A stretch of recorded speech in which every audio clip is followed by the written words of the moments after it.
युहिब्बुत तव्वाबीन, अल्लाह ताला पसंद करता है, मोहब्बत करता है तौबा करने वालों से। यानी अगर तुमसे कोई गलती हो जाए इस मामले में तो फिर क्या करना है, औरत भी तौबा करे और मर्द भी तौबा करे। व युहिब्बुल मुतताहिरीन, और अल्लाह मोहब्बत करता है तहारत करने वालों से, यानी पाक और साफ रहने वालों से। लो जी आगे एक मसला आ गया बड़ा कमाल का, निसाउकुम, तुम्हारी बीवियाँ, बोलिए तुम्हारी बीवियाँ, हर्सुल लकुम, ये तुम्हारी खेतियाँ हैं, बोलिए ये तुम्हारी खेतियाँ हैं। और इसको आप जिम्मेदार तो बड़ी अच्छी तरह समझ सकते हो, निसाउकुम हर्सुल लकुम, ये तुम्हारी खेतियाँ हैं। अब आप सोचिए कि खेती, किसान ज़मीन कहता है, किसान कहता है ज़मीन मेरी माँ है, बोलिए ज़मीन मेरी माँ है, यानी ना मैं इस पे किसी को कब्जा करने दूंगा और ना मैं इस पर किसी को आँच आने दूंगा।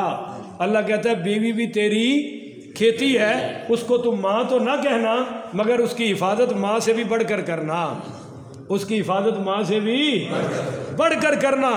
जिस तरह आप खेती पे खुला खर्च करते हैं कि हमें कुछ ना कुछ मिलेगा, फसल मिलेगी, अल्लाह कहता है बीवियों पे खुला खर्च करो, यहाँ से तुम्हें नस्ल मिलेगी।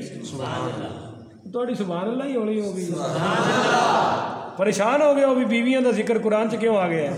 अल्लाह के बंदे, ये दीन है, दीन है, ये शरीयत है। निसाउकुम हर्सुल लकुम, तुम्हारी ये बीवियाँ तुम्हारी ये खेतियाँ ने।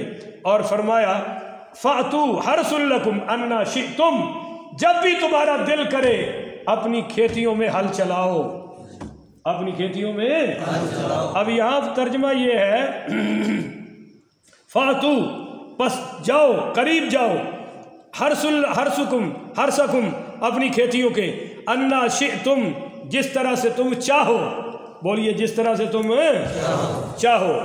यहूदी, अच्छा भी जिस तरह से चाहो, पर रास्ता एक ही रहेगा जहां से बच्चा पैदा होता है, बोलिए जहां से बच्चा पैदा होता है। कोई पीछे से लेट कर हम बिस्तरी करे, यहूदी कहते थे जो खातून के पीछे लेटकर हम बिस्तरी करेगा उसका बच्चा भैंगा पैदा होगा, और ईसाई कोई और तरीका बताते थे। तो सहाबियात में और सहाबा में बहस छिड़ गई कि आखिर मियाँ बीवी करीब जाएं तो जाए किस तरह। तो ये हुजूर पाक पढ़िए सल्लल्लाहु अलैहि वसल्लम से पूछा गया, तो उस पर ये आयत नाजिल हुई कि ये तुम्हारी ये खेतियाँ हैं, अन्ना शिअ्तुम। अब सुनिए, आपको मैं एक हदीस सुनाता हूँ। अन्ना शिअ्तुम से बाद मौलवियों ने और बदबख्तों ने ये भी लिया है कि पीछे से भी कोई हरज नहीं, मगर सुनिए आपको मैं एक हदीस सुनाता हूँ। सईद बिन जुबैर पढ़िए रज़ी अल्लाह ताला अन्हु फरमाते हैं कि मैं और हज़रत मुजाहिद रहमतुल्लाह अलैह, ये दोनों चूँकि शागिर्द हैं ना हज़रत इब्न अब्बास के, ये कहते हैं कि हम हज़रत इब्न अब्बास पढ़िए रज़ी अल्लाह ताला अन्हु के पास बैठे हुए थे। अचानक एक शख्स आया और उसने कहा क्या तुम हैज़ के मुतल्लिक मेरी तशफ़ी फरमा सकते हो। भाई इब्न अब्बास बड़े आलिम थे ना, और शागिर्द भी बैठे हैं। तो एक शख्स ने आकर कहा कि क्या हैज़ के मसले में मेरी तसल्ली कर सकते हो, मुझे अच्छा जवाब दे सकते हो। तो इब्न अब्बास रज़ी अल्लाह ताला ने फरमाया क्यों नहीं, तुम पूछो। उसने कहा यसअलूनका अनिल महीदी, यही याद पड़ी, कुल हुवा अज़न फ़अतज़िलुन निसा फिल महीदी वला तक़रबूहुन्ना हत्ता यतहुरना फ़इज़ा ततहरना फ़अतू मिन हैसु अमरकुमुल्लाह। उसने ये आयत पढ़ी तो इब्न अब्बास रज़ी अल्लाह ताला अन्हु ने फरमाया कि अल्लाह ने तुम्हें इस जगह वती करने का हुक्म दिया है जहाँ से तुम्हें खून आता है, जहाँ से औरत को वहाँ तुम्हें हम बिस्तरी करने का हुक्म दिया है, फिर तुम्हें उनके पास आने का हुक्म दिया है। उस शख्स ने कहा अल्लाह ने फरमाया निसाउकुम हर्सुल लकुम, कि ये तुम्हारी औरतें तुम्हारी खेतियाँ हैं। फातू हर्सकुम अन्ना शिअ्तुम, तुम अपनी खेती में आओ जैसे चाहो, यानी आगे से भी और पीछे से भी। ये सवाल करने वाला कह रहा था। तो हज़रत इब्न अब्बास ने फरमाया अफसोस, अगर पिछले हिस्से में इसकी इजाज़त होती तो मसला फिर इस तरह तो ना होता, फिर तो हैज़ का हुक्म मनसूख हो जाता, ख़त्म हो जाता।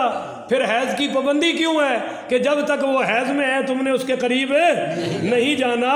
तो फरमाया भाई अगर हैज़ की पाबंदी लगाई है और फरमाया कि जब करीब तब आना है जब वो अच्छी तरह पाक हो जाए, तो इसका मतलब यही है कि ख्वाहिश पर पूरा करने का रास्ता एक ही है, दूसरा नहीं है। और वर्मा वक़द्दिमू लिअन्फुसिकुम, कहो सुभान अल्लाह। اب یہ بتایا جا رہا ہے شادی کا روحانی مقصد. پہلے جسمانی مسئلے بیان ہو گئے, اب روحانی. وَقَدِّمُوا لِأَنفُسِكُمْ, تم اپنے لیے آگے بھیجو اپنی جانوں کے لیے, یعنی اس شادی سے آگے بھیجو اپنی.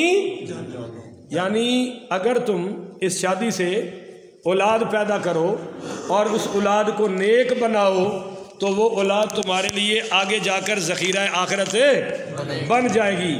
اور بعض علماء نے تو یہ کہا کہ قدموا لانفسکم سے مراد یہ ہے کہ تم جب اپنی بیوی کے پاس جاؤ تو دعا پڑھا کرو.